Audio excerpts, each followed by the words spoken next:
नमाज की नियत बांधी हुई है और दिल में नफरत का इरादा भी पूरा। अब ये नफरत वाले सजदे कैसे कबूल होंगे? अल्लाहु अकबर। मोबाइल नमाज में किसी का बच जाता है, अव्वल तो बहुत सारे लोग कोशिश करते हैं नमाज में मोबाइल ना लेके आएं, जो ले आते हैं वो साइलेंट कर देते हैं। अब नमाजी का ईमान देखिए, हमने नियत बांधी, अब किसी एक बंदे का मोबाइल बच गया। अब जिस बंदे का मोबाइल नमाज में बच गया वो तो शर्मिंदा हो रहा है दिल में कि यार ये गलत टाइम पे इसकी घंटी बच गई। ठीक है जी, अब वो साथ वालों का ईमान कैसे नापा जाएगा? उसको तो शर्मिंदगी हो गई, वो तो चलो अल्लाह के हुजूर पास हो गया, चाहे घंटी बच गई। साथ वाले अगर ये सोचते हैं कि सलाम फिरने के बाद इसका रगड़ा फेरेंगे, सलाम फिरने के बाद इसे बताएंगे कि तू मस्जिद में मोबाइल तेरा बजा कैसे। आप सोचिए, नमाज भी पढ़ रहे हैं और भाई की दुश्मनी का इरादा भी कर रहे हैं। नमाज की नियत बांधी हुई है और दिल में नफरत का इरादा भी पूरा। अब ये नफरत वाले सजदे कैसे कबूल होंगे? शरीयत ने कहा, हुजूर नबी अलैहिस्सलातु वस्सलाम का कायदा था, कभी किसी काम में जल्दबाजी नहीं की। हज़रात सहाबा किराम रज़ियल्लाहु तआला अजमईन फरमाते हैं कि एक मर्तबा की बात है कि प्यारे नबी सल्लल्लाहु अलैहि वसल्लम फजर की नमाज के लिए आते हैं तो बिलाल गायब होते हैं रज़ियल्लाहु तआला। फरमाते हैं कि हम लोग भी टाइम पे पहुंच जाते हैं, अब बिलाल आए तकबीर कहें तो रसूलुल्लाह मुसल्ले पर जाएं। पढ़िए कभी बुखारी और मुस्लिम को उठा के। लगातार कई दिन तक हज़रत बिलाल 5 मिनट लेट, कभी 10 मिनट लेट, कभी 15 मिनट लेट, कभी 2-4 मिनट लेट, बाद में आते हैं दौड़ते दौड़ते और आते हुए तकबीर कहते हैं, तब जमात खड़ी होती है। रसूलुल्लाह सल्लल्लाहु अलैहि वसल्लम ने कभी नहीं पूछा कि बिलाल कहाँ देरी हो गई। आजकल तो अगर इमाम 1 मिनट लेट हो जाए है जी, और या मुअज्जिन 1 मिनट लेट हो जाए तो बस तो मस्जिद कमेटी वाले तो ऐसे तूफान उठा लेंगे जैसे पता नहीं बहुत बड़ी कोई हादसा ही हो गया, क़यामत ही आने वाली थी 2-4 मिनट में ही।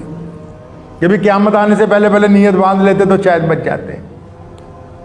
अबू बकर रज़ियल्लाहु अन्हु ने एक दिन पूछा, बिलाल आजकल कहाँ लेट हो जाते हो? सैयदना बिलाल की आंखों में आंसू आ गए। फरमाया, अबू बकर आप तो जानते हो, जब मैंने रसूलुल्लाह सल्लल्लाहु अलैहि वसल्लम के हाथ पर ईमान कबूल किया तो ये फातिमतुज़ ज़ोहरा छोटी सी थी, ये मेरी खिदमत के दौरान ही बड़ी हुई और मेरे सामने ही इनका निकाह हुआ। अब इनके 2 बच्चे हैं, हसन और हुसैन। मैं देखता हूँ कि रसूलुल्लाह सल्लल्लाहु अलैहि वसल्लम की बेटी परेशान हो जाती हैं काम में। सुबह सुबह जाता हूँ तहज्जुद पढ़ के, आवाज़ देता हूँ कि पर्दा कर लें, घर का सारा काम निपटाता हूँ तो बाज़ औक़ात थोड़ी देर हो जाती है वापस आते आते। शरीयत ने असूल और ज़वाबित तय किए हैं। मियाँ साहब, ये जो मैं इसको झूठ बोलने की मशीन कहता हूं, किसको? मोबाइल को। ये जो झूठ बोलने की मशीन हमने रखी है ना अपने हाथ में, इसको आप काबू में रखें। सकरात बहुत बड़ा आलिम दीन था, उसके सामने एक आ गया जोगी एक दिन। उसने सकरात को देखते ही कहा, कहता यार तेरे होंठ ऐसे लगता है जैसे तू झूठ बोलने वाला है। जितने चेले थे खड़े हो गए मारने के लिए। कहता ये कैसे कह सकता है? कहता यार तेरे सिर की बनावट ऐसी लगती जैसे तू बगावत करने वाला है। कहता यार तेरे हाथ देख के ऐसा लगते हैं जैसे ये किसी डाकू के हाथ हों। तो वो हंसते रहे, उसको कुछ इनाम दिया, चले गए। चेलों ने कहा जनाब आपकी बुराई भी करता रहा। फरमाया नहीं, ये जिस्म की जो लबो लहजे हैं, जिस्म की जो शनाख्त अल्लाह ने बनाई है उसके मुताबिक बता रहा था कि ये ऐसे होंठ तो फलां के होते हैं, ऐसा सिर फलां का होता है, लेकिन ये मेरे कमालात को नहीं देख सका। मैंने अल्लाह और उसके रसूल के हुक्म के मुताबिक झूठ बोलने वाली जुबान और होठों को अपने काबू में करके नेकी के रास्ते पर लगा दिया। ये उस चीज को नहीं देख सका कि ये सही कहता है कि इसका सिर ऐसा है कि ये बगावत कर सकता है, लेकिन मैंने अल्लाह और उसके रसूल के मुताबिक इसको रसूलुल्लाह का वफादार बना दिया। ये इस कमाल को नहीं देख सका कि ये हाथ वाकई इस साख्त के बने हुए हैं कि ये जुल्म कर सकते थे। मैंने अल्लाह और उसके रसूल के हुक्म के मुताबिक इसको इत्तबा और फर्माबरदारी करने वाले बना दिया।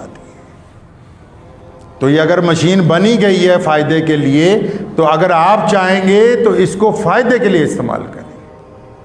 आपकी मर्जी है कि इससे अब सदका जारिया करना है या गुनाह करने हैं। दबादब कोई नमा बंदा मोबाइल खरीद लेता है ना, मल्टीमीडिया आजकल आए, वो सोचता है जितने मैसेज हैं सारे उस्मान भाई को भेज दो, पता नहीं उन्होंने पढ़े होंगे कि नहीं पढ़े होंगे। एक मैसेज, 2 मैसेज, 4 मैसेज, 500 मैसेज एक एक बंदा भेज रहा है। अल्लाह के बंदे, ये तमाम चीज़ें शरीयत की रूह से अगर आप इस्तेमाल करेंगे तो आपका भी फ़ायदा है, दीन का भी फ़ायदा है, सेहत का भी फ़ायदा है और आपके स्टेटस का भी फ़ायदा है। लोगों को ये पता लगेगा कि आप कैसे हैं। और अगर आप इसको अपनी मन मर्जी के साथ चलाएंगे तो पहले तो आपका नुकसान है ज़ाती तौर पर, दुनिया का नुकसान है, फिर आखिरत का नुकसान है। ये खाते बंद नहीं होने वाले हैं, जो नापाक खाते, जो कई लड़के लड़कियां बने हुए हैं फेसबुक के ऊपर, ये खाते बंद नहीं होने वाले हैं। क़यामत वाले दिन वबाल बन के गले में लटक जाएंगे। तो बिल्कुल इस बात को तय रखें कि जदीद तरीन दौर की जो भी चीज़ें हैं वो शरीयत से बाहर बिल्कुल नहीं है। अगर मोबाइल भी चलाना है तो सीखें शरीयत ने मोबाइल चलाने के लिए कैसे फरमाया। शरीयत ने कहा कि अगर मोबाइल चलाना है बिला वक्त किसी को फ़ोन ना कीजिए। शरीयत ने कहा कि अगर कोई फ़ोन नहीं उठा रहा तो रुक जाइए, थोड़ी देर बाद फ़ोन कीजिए। शरीयत ने कहा कि किसी को वीडियो कॉल करनी है तो पहले मैसेज करके पूछें कि आपसे वीडियो कॉल हो सकती है कि नहीं हो सकती। शरीयत ने कहा कि स्टेटस जो लगाना है अगर आप दीनी तौर पर लगाएंगे तो आपकी शनाख्त दीनी होगी, बेईमानी के तौर पर लगाएंगे, अय्याशी का लगाएंगे तो आपके जिम्मे गुनाह डाल दिया जाएगा। शरीयत ने कहा है कि अगर आप बुरी चीजें शेयर करेंगे तो लोगों के दिलों को नुकसान पहुंचेगा, आप अच्छी बातें शेयर करेंगे तो आपके खाते के अंदर नेकी लिखी जाएगी। शरीयत ने कहा है कि आप अपनी फेसबुक अकाउंट के जरिए लोगों के दिलों को तकलीफ पहुंचाने के लिए किसी मजहब के खिलाफ लिखेंगे तो आप गुनहगार होंगे। शरीयत ने कहा कि अगर आप फेसबुक के जरिए लोगों को राहत पहुंचाने की बात करेंगे तो आपको इसका फायदा होगा इंशाअल्लाह। तो करेंगे इंशाअल्लाह। ये मुसीबत तो सबकी जेब में है कि नहीं, तो इससे बच के इसको दीन की तरफ लगाएं। दुआ कीजिए अल्लाह ताला मुझे भी और आप सबको भी इन बातों के ऊपर अमल की तौफीक अता फरमाए। व आखिर दावन अल्हम्दुलिल्लाह।